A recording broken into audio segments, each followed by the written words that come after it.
Snow fell without mercy over Aspen that December night, thick and silent. The kind of snow that erases the world and replaces it with something that looks almost sacred. The Grand Aurora Hotel rose from the white like a cathedral, all pale stone and blazing light, its crystal windows throwing gold across the buried street below. Inside, the charity gala was in full swing. Strings of champagne flutes, men in dark tuxedos, women draped in silk and diamonds. The quiet roar of money moving between hands under the guise of generosity. Nobody noticed the woman standing at the edge of the marble lobby. She wore a wool coat the color of old ash, damp at the hem from the walk through the storm. Snow still clung to the laces of her boots. She looked around the room with careful, searching eyes, not frightened, not confused, but looking for something specific. Someone specific. Then the music pulled back for just a moment, and the sound of heels on marble was very loud. 2 security guards moved toward her from opposite sides of the room. "Ma'am." One of them, broad-shouldered, his face professionally blank, stepped directly into her path. She didn't argue. She didn't raise her voice. She simply said, in a low, clear tone, "I'm looking for someone. You'll need to look somewhere else." Most of the room glanced over, then away. A few guests exchanged knowing half smiles. A woman in a burgundy gown murmured something behind her champagne glass, and her companion laughed softly. At a table near the back of the room, a man set down his drink and watched. He was not like anyone else at the gala. He wore a jacket that had been pressed but not recently bought. His hands, wrapped around a glass of water rather than wine, were the hands of a man who worked with them faint calluses, a small scar along the left knuckle. He had been watching the door for the last 20 minutes, calculating the fastest route to it. He was a single father from a town 40 minutes outside of Aspen, and he had no business being here. His old friend Marcus had sent him the invitation 6 weeks ago with a handwritten note. "Just come." One night. You need it. He had not wanted to come. He had come anyway, and he had been trying to leave for most of the evening. Now he was watching a woman being dragged toward the door in front of a room full of people who were looking carefully away. He stood up. Nobody saw him do it at first. He was quiet about it, no chair scraping, no announcement. He just rose, straightened his jacket, and walked. Nathan Cole had learned a long time ago that belonging somewhere and being somewhere were 2 entirely different things. He had learned it the first time at his ex-wife's family Christmas, standing in a living room full of lawyers and architects while holding a plate of cheese and trying to remember the name of the man he was speaking to. He had learned it again when he drove his daughter Emma to her first day at the private school his ex-wife had insisted on, watching the other fathers in their clean SUVs and feeling like something that had been dropped there by accident. But those times had at least involved people who knew him. This was different. Tonight, he was surrounded by 500 strangers who all seemed entirely confident that they deserved to be exactly where they were. And Nathan had not yet figured out how to feel that kind of confidence in a borrowed tie. The Grand Aurora Hotel was the most expensive building Nathan had ever stood inside. He had noticed the floor's first marble, so polished he could see the inverted blur of his own reflection, walking slightly ahead of him like a preview of where he was about to go.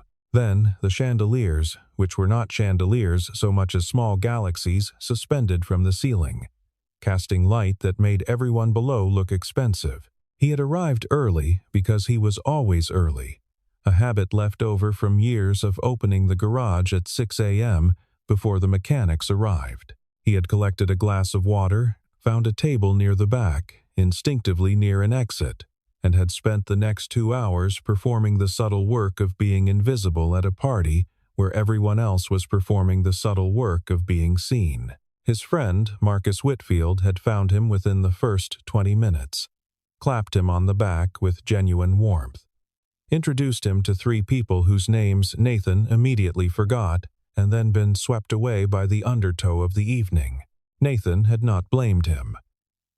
Marcus lived in this world, now he had married into it, built a small private equity firm, and wore confidence like a second skin. They had grown up in the same neighborhood in Denver, working summers at the same mechanics shop. But Marcus had always been going somewhere different.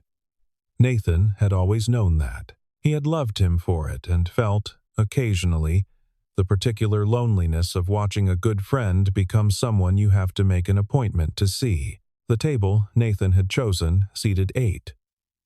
7 of the chairs were empty. At some point, a man named Gerald had sat across from him and spoken at length about a ski resort development in Utah before drifting away toward the bar. After that, Nathan had been alone, which was fine. He was good at alone. He was watching the door because Emma had texted him at 8:30. Just 3 words. Dad, forgot. Key. His neighbor Patricia was covering she had the spare, but the text sat in the back of his mind the way his daughter always sat in the back of his mind. Present, pulling slightly, like a compass needle that never quite settled. He was going to find Marcus, say goodbye, and be on the road by 9:30. That was the plan. He was watching the door when the woman in the wool coat came through it. He noticed her immediately, and not because she stood out in an obvious way. It was subtler than that. She moved through the lobby entrance with the stillness of someone who had learned to take up very little space. But her eyes were quick and deliberate. She was looking for something. Not lost, not confused. The coat was wrong for the room. The boots were wrong. The snow melting from her hem was wrong. But her face was entirely composed. Nathan had a daughter. He had spent 8 years learning to read the difference between fine and fine, between a child who was okay and a child who was working very hard at seeming okay. He saw that difference now, in a woman who was clearly an adult, in a room full of people who were choosing not to see it.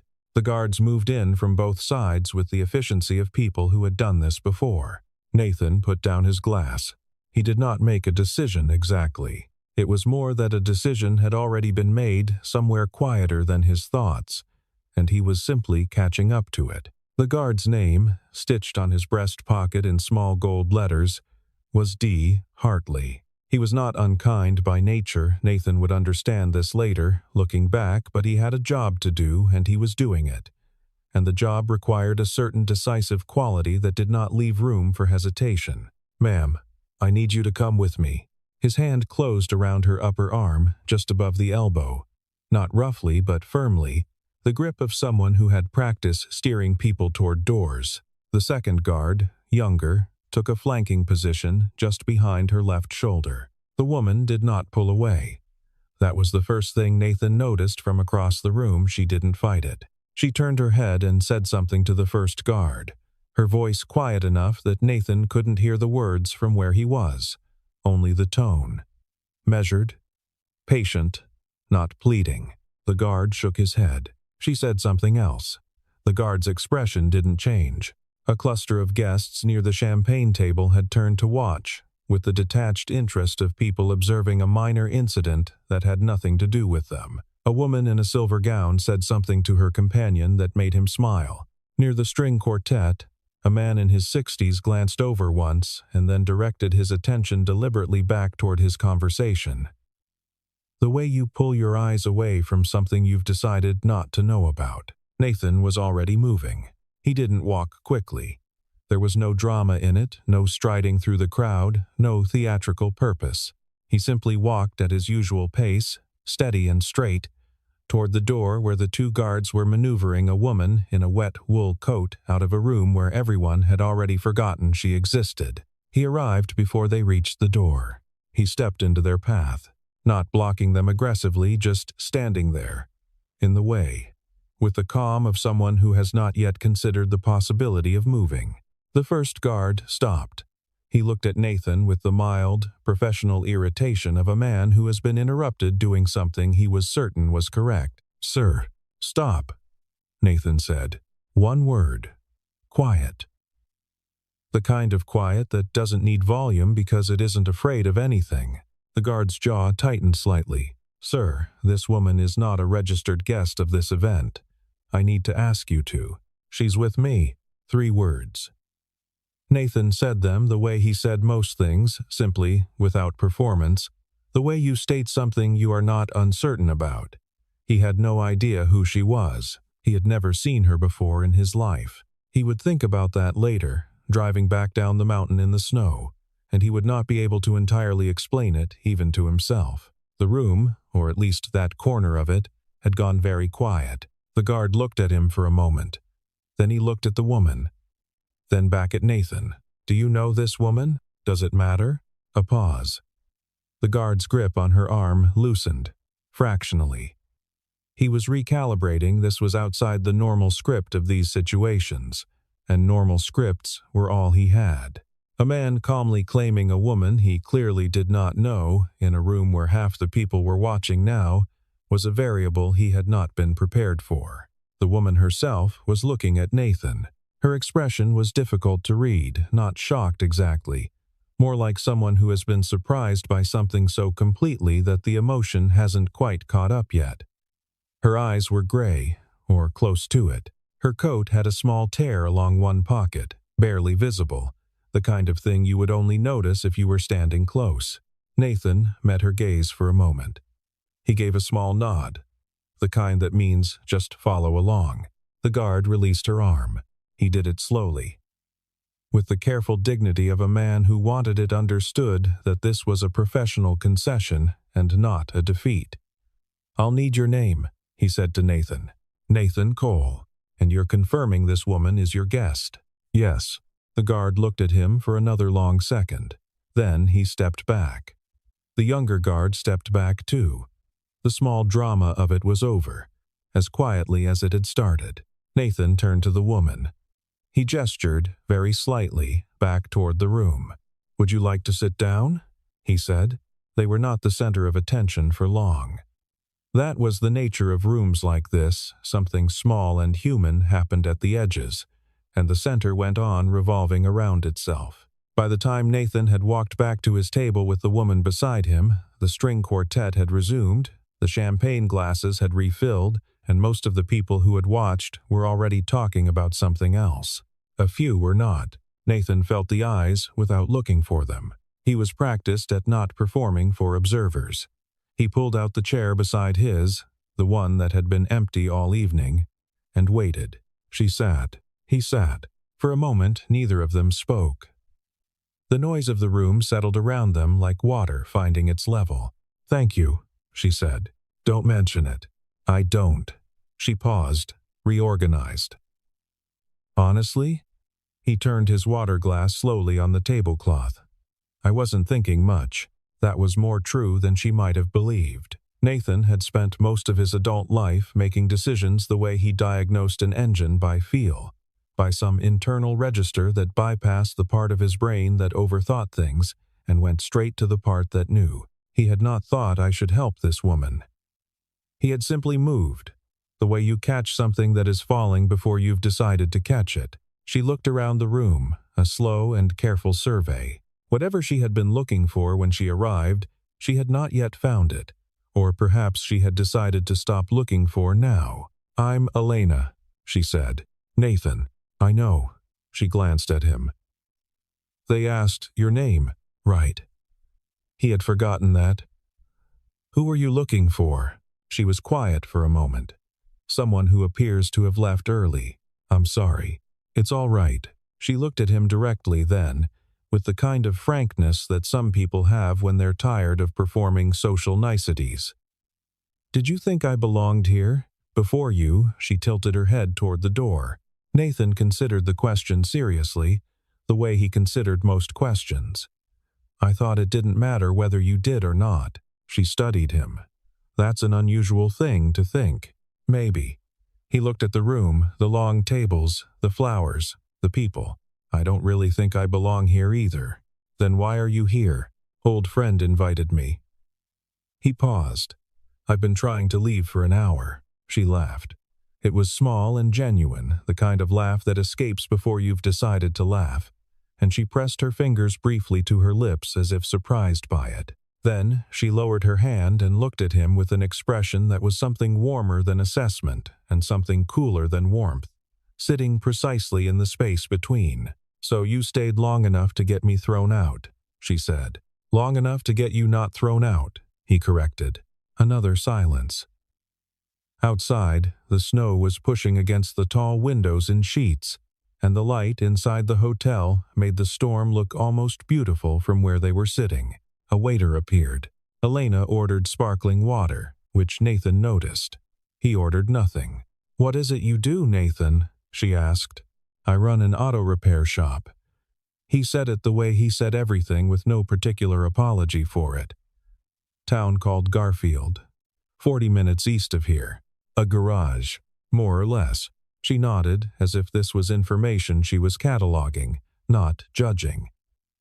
"And the old friend who invited you, does he know you've been trying to leave since you arrived?" "Probably.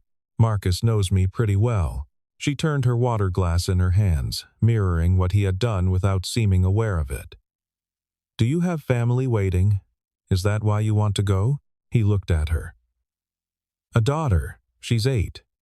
She's with a neighbor tonight, but—" He shrugged, a small motion. "I'm always somewhere between where I am and where she is." Elena was quiet for a moment. Outside, the snow fell. "That's a good kind of compass to have," she said finally. He looked at her, and for the first time that evening, Nathan Cole felt something other than the desire to leave. The gala moved around them the way rivers move around stones. People swept past their table, laughing, gesturing, clustering, and dispersing. Elena and Nathan stayed where they were, speaking in the unhurried way of two people who have, without quite deciding to, temporarily removed themselves from the obligations of a room. She was not what he expected, though Nathan would have been hard-pressed to say what he had expected from a woman in a wet wool coat who had walked through a blizzard to find someone at a charity gala and then stayed perfectly composed when 2 guards put their hands on her. He had expected either fragility or confrontation, the 2 reactions that situation typically produced. She had offered neither. She asked about the garage, and he answered honestly that he had bought it from his mentor, Dave Kellerman, 6 years ago, that it had been struggling when he bought it and still struggled now, that he had 2 full-time mechanics and 1 part-timer, and that the part-timer had been part-time for 3 years because Nathan kept hoping the business would grow enough to make the position permanent. And it kept almost doing that. That the hours were long and the margins were thin, and most months he was fine and some months he was not fine, and he had learned not to think too far ahead. She listened in the way that people who are genuinely listening listen, without planning her response while he was talking, without nodding in the overly rhythmic way of people performing attention. She just listened. "And Emma?" she said. 8 years old. 8 3/4, according to her.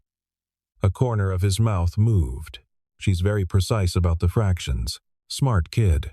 Too smart." He said it with the particular warmth of a parent who means it entirely as a compliment.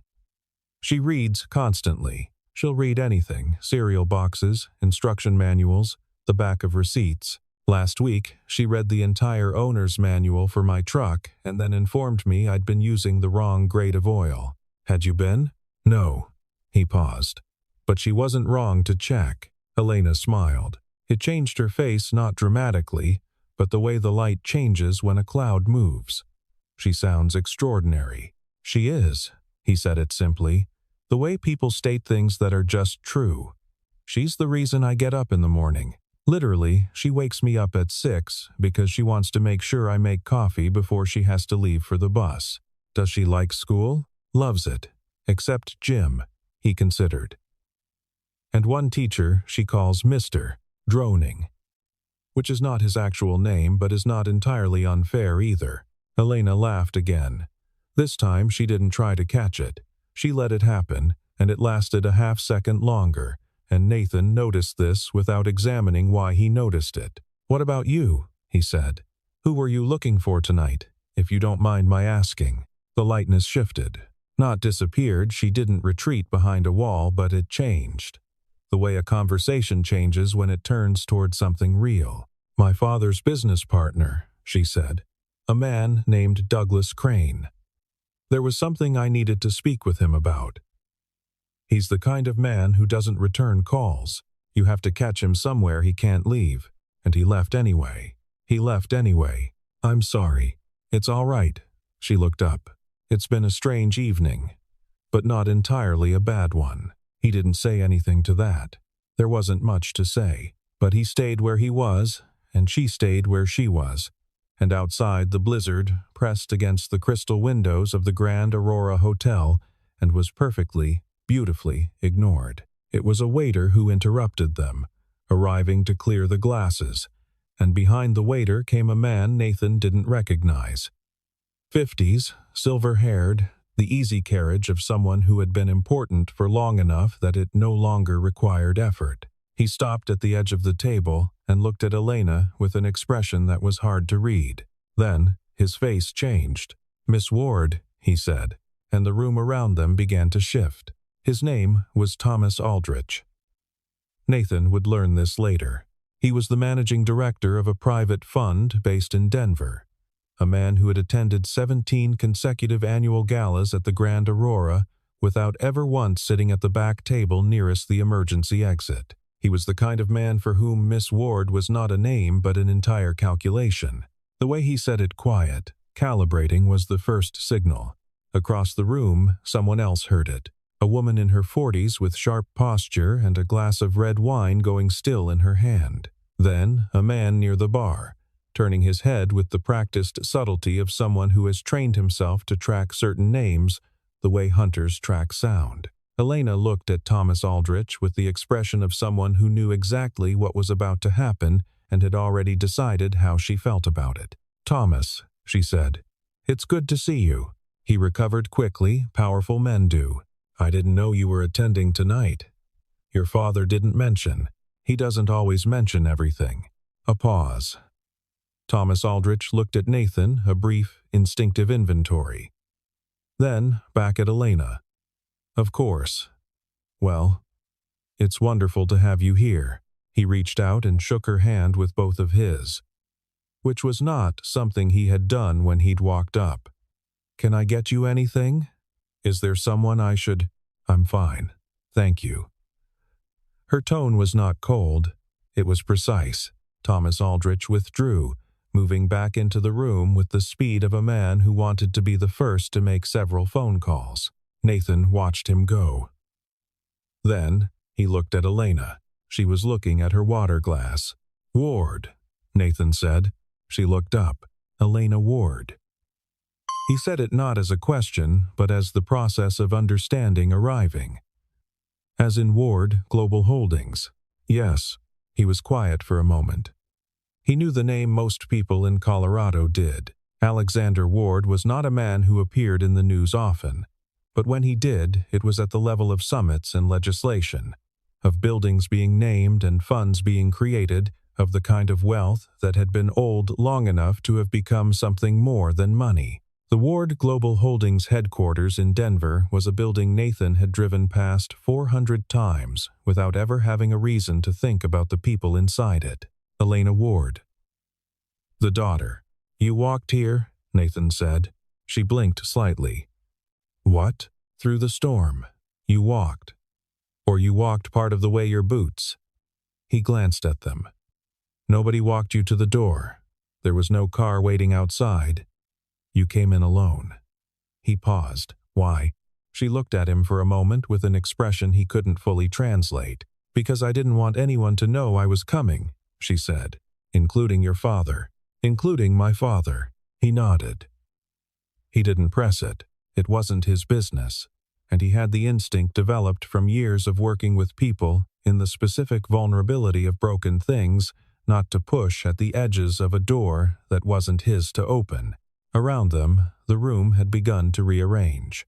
It was subtle but unmistakable, the gravitational shift that happened when a piece of information entered a social space and redistributed its weight. People were moving, not running, not staring, but angling, drifting, finding reasons to be near a table where they had not previously found reasons to be. Richard Blake appeared first. He was a large man in his early 60s, with the particular bluster of someone who had never had to learn restraint because restraint had never been required of him. He had been, 40 minutes earlier, the man who had stood at the edge of their table and said, loud enough for people nearby to hear, that security had made a mistake letting the woman in the wool coat stay. He had said it with the comfortable certainty of a man who was certain his certainty was the ceiling. He arrived at their table now with his hands out, his face rearranged into warmth.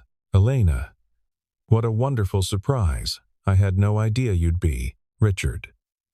Her voice was entirely pleasant.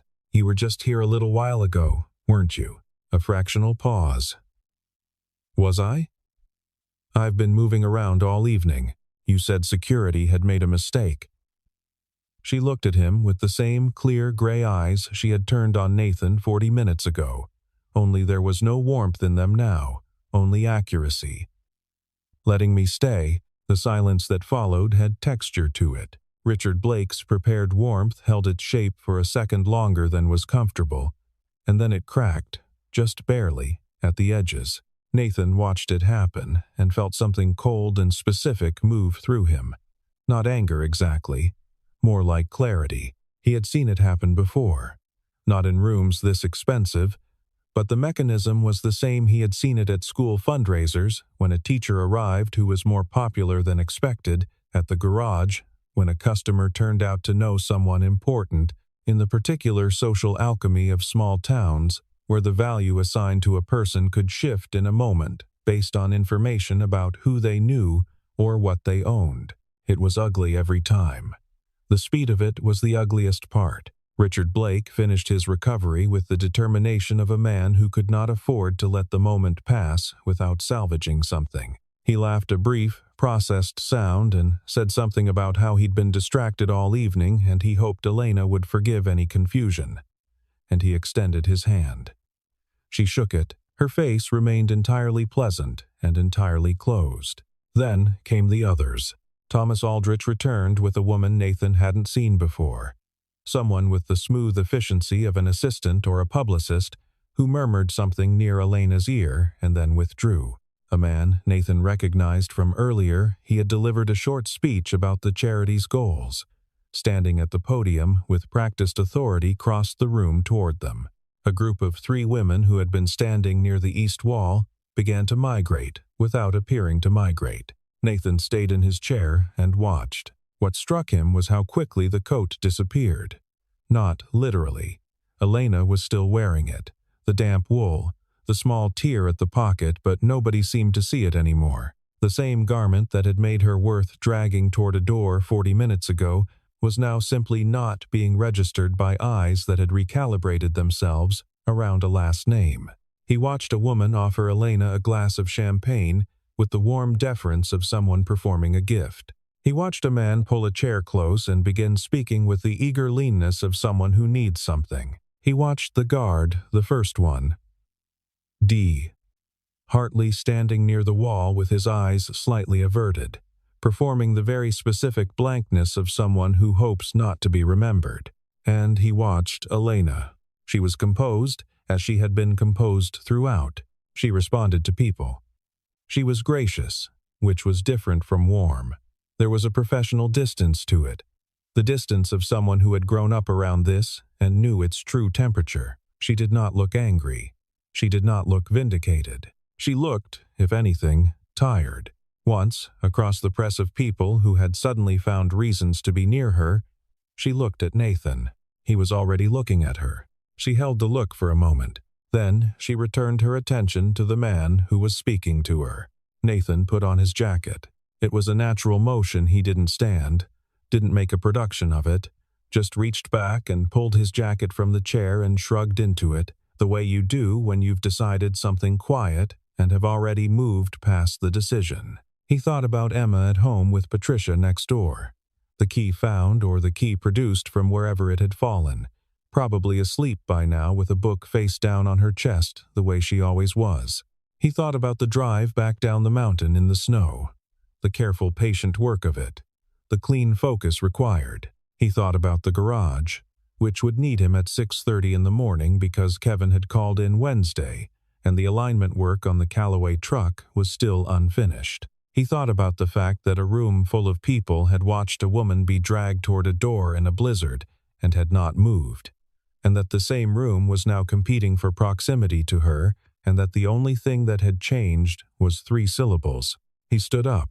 Elena noticed the moment he stood. She was in the middle of a sentence addressed to a man named Garrison Holt, a senior partner at a venture firm, who had materialized at her side with the smoothness of someone who had been waiting for exactly this moment all evening. She had been giving him approximately 40% of her attention, the 40% required to respond coherently, while the other 60 noted the slight shift in posture at the corner of the room where Nathan Cole's chair was.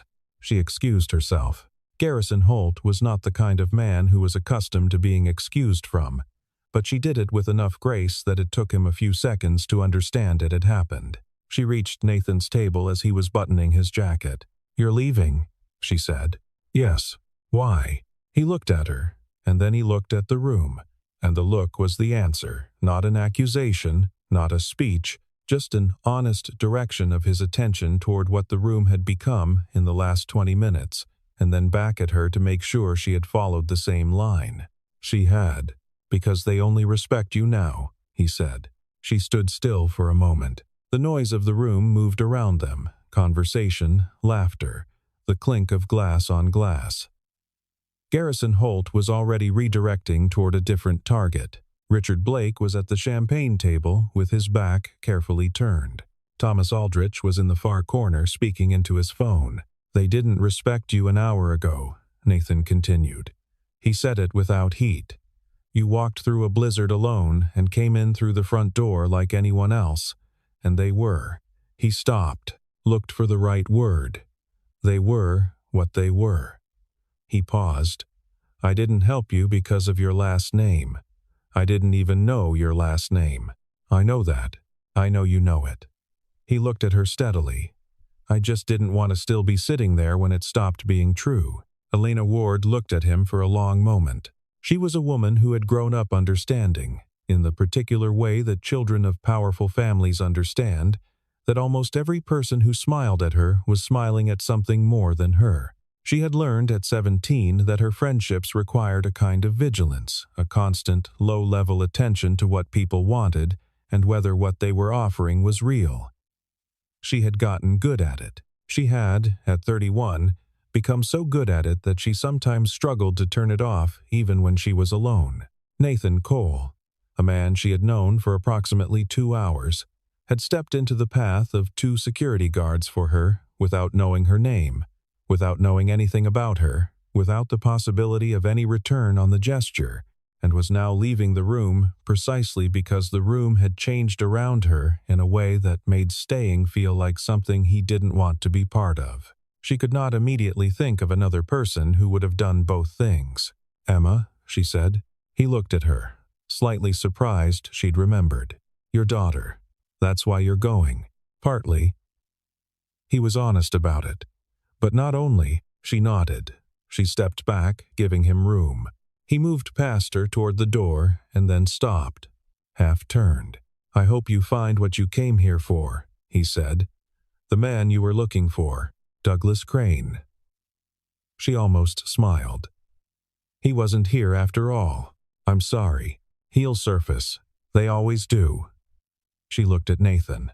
"Drive carefully. The roads down the mountain will be bad." "I know." He turned up his collar.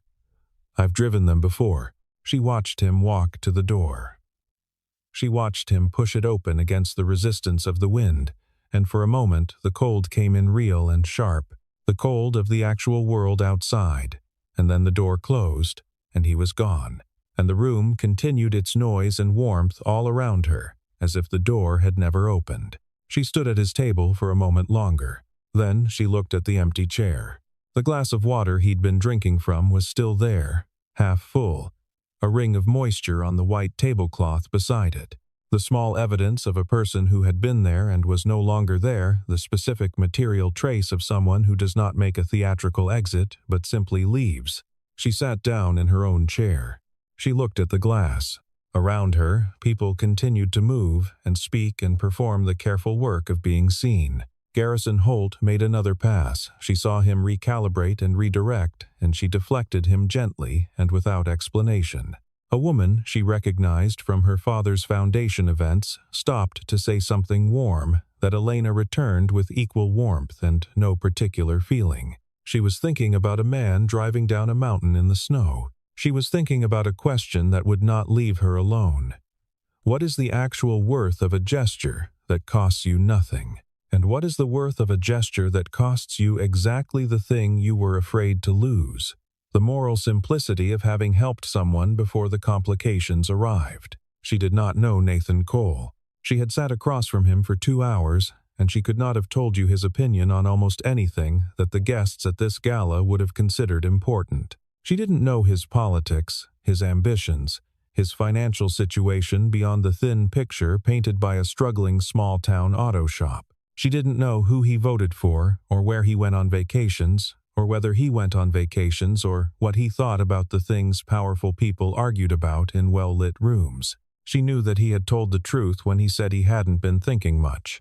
She knew that the truth was the rarest thing in rooms like this one. She knew that she was going to sit here for another 20 minutes, say what she needed to say to the people who would now be easier to say things to, and then go out into the cold. She knew where the garage in Garfield was. She had looked it up on her phone within 10 minutes of Nathan sitting down beside her, with the habit of someone who checks things, who verifies, who never fully stops being careful. Cole's Automotive, on Route 9, east of the junction. A website with a photo of the building and the kind of straightforward description that belongs to a person who does not believe in selling themselves. She had not told him that. The snow was serious on the road down the mountain. Nathan drove the way he drove everything, with steady, unhurried attention, both hands on the wheel, headlights cutting a white corridor through the dark. He had good tires. He had replaced them in October because October in Colorado is when you replace your tires, no matter what. He knew the road, he had driven it in summer and in this, and the mountain didn't change, only the light and the surface. He thought about Emma. He had texted Patricia before leaving the hotel, and she had replied almost immediately. Emma had found the key herself, in the pocket of her school bag, where she had apparently put it for safekeeping, and then safe-kept it so well she forgot. She was in bed.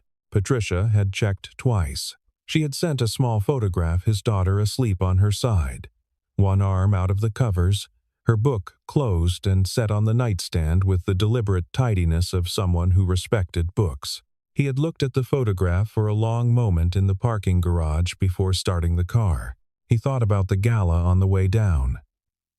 He thought about it with the specific quality of attention he gave to things he was trying to understand, not to reach a verdict, but to look at it honestly. He had not done anything remarkable. He had stood up and said 3 words and sat down. The scale of it, to him, was small. He had not risked anything beyond a moment of awkwardness with a security guard, and awkwardness was not a thing Nathan had ever spent much energy fearing. What stayed with him was the room, the way it had moved. He had been in rooms before where people changed their posture around new information. It happened in the garage, sometimes when a customer drove up in a certain kind of car, or when someone dropped a name but the speed of it tonight had been something else. The precision of the reversal, the absolute completeness of it. He thought about Elena's face during those 20 minutes. The composure of it, which he understood now, was not the composure of someone who was fine, but the composure of someone who had practiced being fine in exactly these circumstances, who had learned that the alternative was worse. He thought about what it would do to a person, years of it, knowing that every room was measuring you against a name rather than you, knowing that any kindness might be an investment, any friendship a calculation. He tried to imagine raising Emma in that, and felt something cold that had nothing to do with the storm outside. He crossed the junction at the bottom of the mountain, and the road flattened out, and the town of Garfield appeared in pieces through the snow. The gas station, the feed store, the diner with its neon still on at this hour, a warm orange blur in the dark. He drove past them all with the familiar fondness of a person who has made peace with where they live, which is different from love but shares some of its warmth. He pulled into his driveway at 10:47. He sat in the car for a moment. He had told her, "I didn't help you because of your last name." He had said it because it was true. He had also not been thinking, when he said it, about whether it would land as wisdom or as accusation or as something else entirely. He had simply said the true thing, which was one of his small, reliable habits. He went inside. He checked Emma. She was asleep exactly as Patricia's photograph had shown. One arm out, book on the nightstand. He adjusted her covers and turned off the lamp in the hallway outside her door. He went to bed. He lay there for a while in the dark, with the snow ticking against the window, and thought about nothing in particular. And then he was asleep. 2 days later, he got up at 6, made coffee, walked Emma to the bus stop in the pale winter light, came back and changed into his work clothes, opened the garage, and began his day. Kevin arrived at 7:15. The alignment work on the Callaway truck got finished by 10. A woman came in at 11 with a strange rattling sound that turned out to be nothing more complicated than a loose heat shield. A regular customer, Bill Forsyth, brought coffee cake his wife had made and left it on the counter without explanation because that was what Bill Forsyth did. It was an ordinary day. Nathan was good at ordinary days. He had built a life out of them, which was not the same as settling. It was more like understanding that the ordinary contains things that the extraordinary doesn't, and that a Tuesday, when your daughter laughs at breakfast and the heat shield job goes smoothly and there is unexpected coffee cake, is not a smaller day than any other. At 2 in the afternoon, a black SUV pulled up in front of the garage. He saw it through the window. He wiped his hands on a rag. Elena Ward had spent the day after the gala in a hotel suite at the Grand Aurora, not because she had planned to stay the night, but because the roads had been closed until 6 in the morning and then opened to limited traffic, and by the time they were fully passable, she had already had 3 phone calls that required her full attention and 1 that required most of it. The first was from her father. Alexander Ward called at 7:48 in the morning, which meant he had known about the previous night by at least 7:30 and had taken 18 minutes to decide how to approach the call. Elena knew her father well enough to understand this. He did not make calls in anger. He was a man who believed that information, properly collected and processed, rendered anger unnecessary. He called when he was ready. "Thomas Aldrich called me," he said. "I imagine several people did." Elena. A pause, the particular pause that contained a decade's worth of conversations about her habit of going places alone, without security, without warning. The roads in Aspen, in December, were exactly what I expected them to be. "Did you find Douglas Crane?" "No." "He wasn't there." Another pause. "He's in Phoenix until Thursday." "I could have told you that. I know." She looked out the window at the white street below. "I wanted to handle it myself. Crane is not someone who responds to being handled." "I know that too." She moved the phone to her other hand. "I'll deal with it through the appropriate channels." "It's fine, Dad." He was quiet for a moment. When Alexander Ward was quiet, it meant he was deciding something. "Aldrich mentioned a man," he said. "Someone who apparently, Dad, intervened, is the word he used. Dad. Firmer. I'm handling it." Another pause. "All right." And then, with the simplicity of a man who had learned that his daughter had edges he needed to respect. "Are you safe?" "Yes." "Good. A beat. I'll have the car come for you by 10. I'll be downstairs by 9:30. She had the car drop her at her apartment in Denver rather than the office. She changed. She made herself eat. She sat at her kitchen table for an hour with her laptop open and the cursor blinking and did not write the emails she was supposed to write. She thought about Nathan Cole. This was not the first time she had thought about him since the previous evening. She had, in fact, been thinking about him with the particular persistence of something that will not be filed away until it has been properly examined. She tried to examine it honestly. Was this gratitude, which would be understandable, or was it something less simple? She had met many people who had done kind things for her. She had met many more who had done kind things in her direction while doing them, in truth, for her name. Nathan Cole's kindness had the quality of kindness that did not know it was being watched, which was the rarest quality, because even kindness performed in private often knows it is being observed by the person performing it. He had stepped into the path of the guards before he had a chance to calculate anything. There had been nothing to calculate. She had been, to him, a stranger in a wet coat. The calculation that most people would have made, what will this cost me? What do I gain? How will this look? Had simply not occurred in the gap between seeing and moving. There had been no gap. She had spent a lifetime developing the ability to identify that gap in people. She had never seen anyone close it that completely. And then he had left, not because he was offended, not as a performance of principled departure, but because the thing that had made the room comfortable for him was the thing it had become, and he had not wanted to stay in it. She thought about Emma asleep with her book on the nightstand. She thought about a man who had said, "I'm always somewhere between where I am and where she is," as if this were simply a description of his life and not one of the most honest things she had heard a person say in years. On the morning of the second day, she drove herself north. The roads were clear. She told no one where she was going. She had her phone and her coat, a different one, heavier, and she drove the way she had always driven when she needed to think. A little too fast on the empty stretches, slowing on the curves, the radio off. She found Route 9 east of the junction, which she had looked up. She found the sign. Cole's Automotive Honest Work. Fair price. She pulled over and sat for a moment. Then she turned in. Nathan had the hood up on a 09 Jeep Commander when the SUV pulled in. He saw it through the windshield of the Jeep, the black paint. Clean except for the road salt from the mountain roads, the kind of vehicle that comes with certain kinds of lives. He watched it park and waited to see who got out, because you could tell a lot from how someone got out of a car. She got out the way she had walked into the gala. Purposefully, no hesitation on the threshold between the car and the world outside it. She was wearing a long coat, dark, and no one was with her, no driver, no assistant, no one. She closed the door herself. She looked at the garage. Then she looked at Nathan. He set down the wrench he'd been holding. He had not expected this.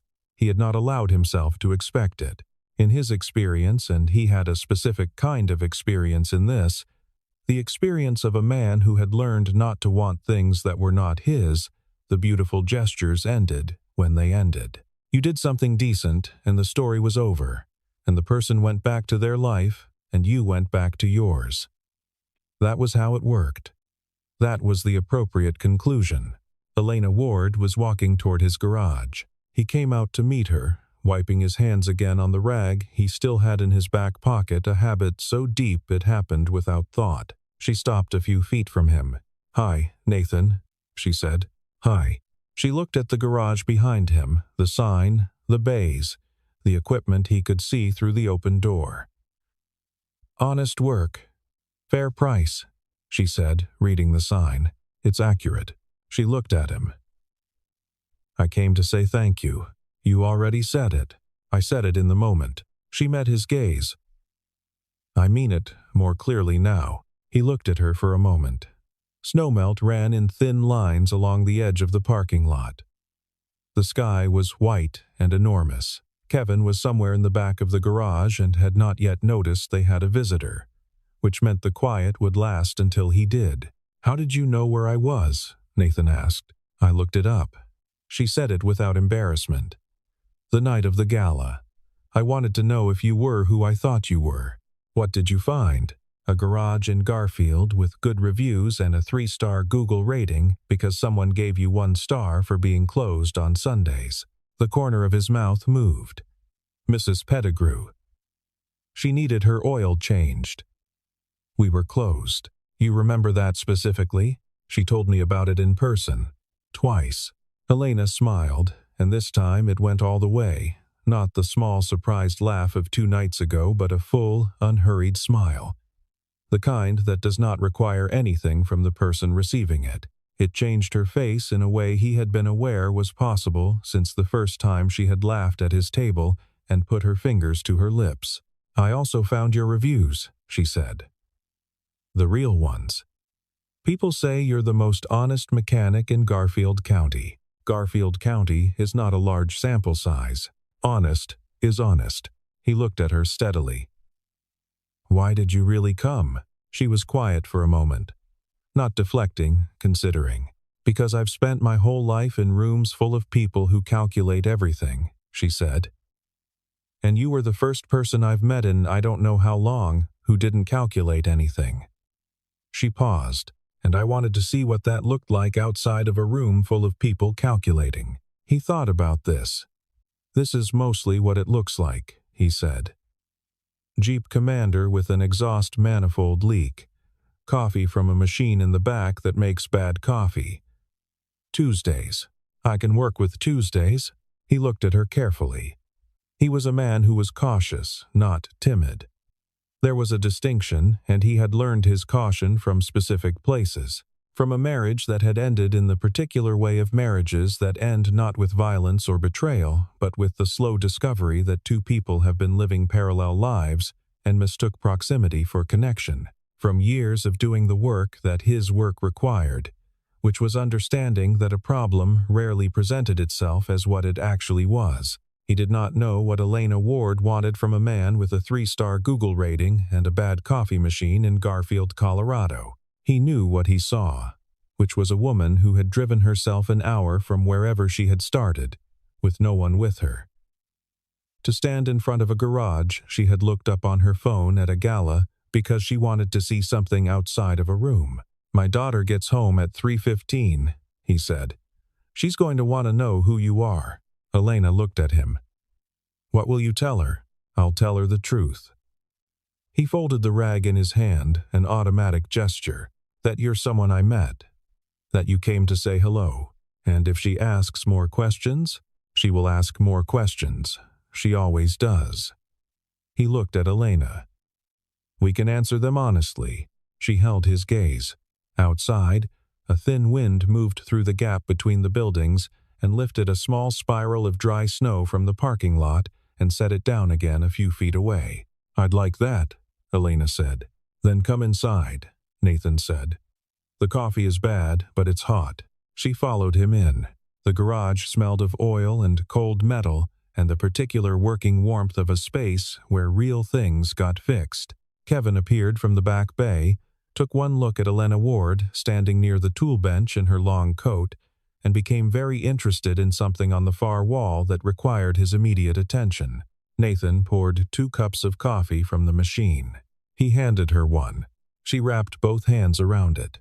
Outside, through the garage door, the January sky sat low and white over Garfield, Colorado, and the snow that had fallen 2 nights ago over the Grand Aurora Hotel was still on the ground here, still clean, still quietly present. The same snow that had clung to her boots and been ignored by a room full of people, and noticed by one man sitting near the back with a glass of water and a plan to leave early. It was still there. Some things, once fallen, stay. Emma Cole came home at 3:22, 4 minutes late, because she had stopped to look at something on the walk from the bus stop, and Emma frequently stopped to look at things. She came through the garage side door the way she always did, bypassing the house entirely, dropping her backpack near the tool bench with the ease of a child for whom this space was as ordinary as the kitchen. She was wearing a purple knit hat with a small pom-pom that she would have rejected 2 years ago as babyish and had apparently reconsidered. She had her mother's eyes and Nathan's way of being in a room, unhurried, observant, already taking in the fact that something was different before she had consciously named what it was. She stopped. She looked at Elena, who was sitting on the old stool near the parts cabinet, her coat folded over her knee, the coffee cup still in both hands. Then she looked at her father. He was watching her with the slightly braced expression of a parent who loves their child's curiosity and is also slightly afraid of it. Emma looked back at Elena. "Hi," she said. "Hi," Elena said. "I'm Emma." "I know. I'm Elena." Emma considered this. Then, with the terrible directness of an 8-year-old, "Are you my dad's friend?" Nathan cleared his throat. "I'm becoming one," Elena said. "I hope." Emma nodded slowly, processing. Do you know about cars? A little. Dad knows everything about cars, Emma said, with the complete confidence of someone delivering an established fact. He fixed Mr. Forsyth's truck when everyone else said it was totaled, and he taught me what the different warning lights mean. That's useful to know. The oil one is important.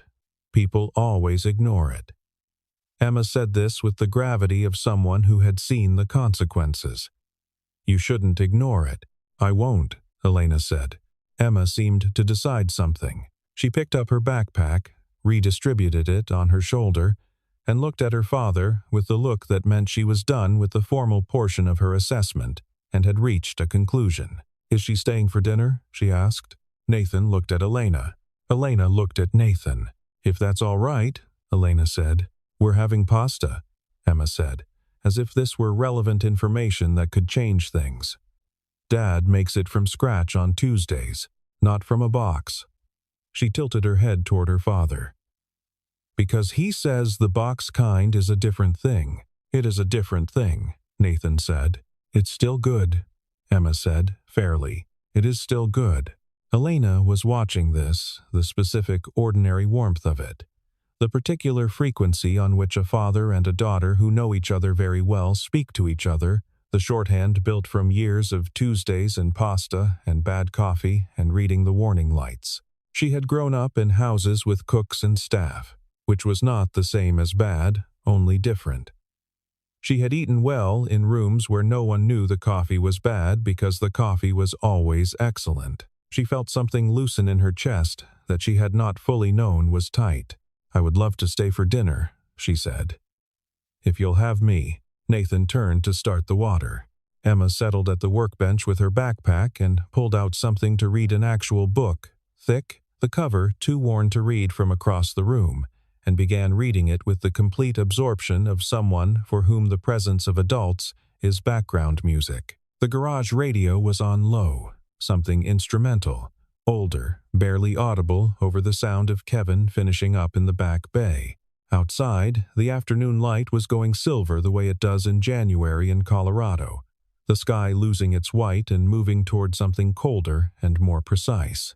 The snow on the parking lot had been tracked through in places, and in others was still entirely unmarked, the clean record of nothing yet having crossed it.